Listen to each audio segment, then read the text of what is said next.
Hey, this is just a real quick overview on culture. Um, Culture is the ways of life of a people in most book definitions. My favorite definition of culture has always been like water to a fish from the James Henslin book. So if we think about culture, we're thinking about everything that surrounds us: language, objects, ideas, clothing, everything. The air, it's not really the air, but it surrounds us kind of like the air and influences everything that we do. One fundamental element of culture is the language. Language is a system of symbols in which we convey meaning to others. Remember back to the symbolic interactionism, where we looked at symbols as anything that has meaning and value. Symbols specifically to language is a organized way in which we convey these meanings to each other. Language has a combination of denotation and connotation. Denotation would be the actual definition of the word if you were to look it up in a dictionary. The connotation would be the ideas that surround the word, whether it has a negative tone, um, whether it is positive, um, something like old. We can use old to mean the passage of time, but we can also use old to mean spoiled. So it kind of gives that negative edge to that concept. Ideology looks at a system of ideas. It can be religious, but it does not have to be religious. It's mostly the system of ideas. Last thing about language is to remember that cultures make words for what means something to them. So when we study other cultures and we study other languages, we get a sense for how they organize their world, what they think is important, and then how do they describe those things that they think are important.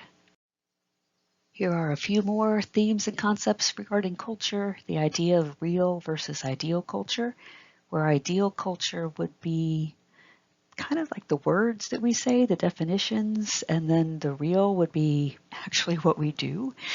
If we say that we value education, but then we don't put any money toward it, that would be a difference between ideal and real culture. The things that we say that we are versus what we actually do. Feeling rules would be the idea that culture even tells you what to feel. And Dr. Seuss's Many Colored Days is a really good example of how to teach children emotions and tie those emotions to specific actions. The last one would be cultural lag theory, the idea that material culture changes a lot faster than non-material culture. You can pass a law, invent a thing, and there's always going to be a lag between that material culture and the hearts and minds of people, changing the values, beliefs, and norms of your society. The last things in cultural diversity: high culture versus popular culture, subculture and counterculture.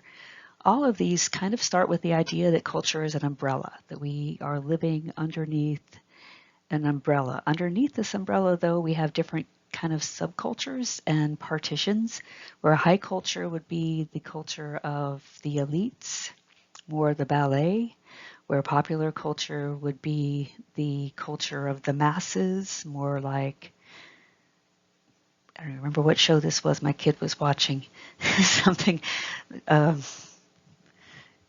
some of the TLC stuff. I don't remember what it is. Anyway, so high culture versus popular culture. So it would be like classical music versus rock and roll music.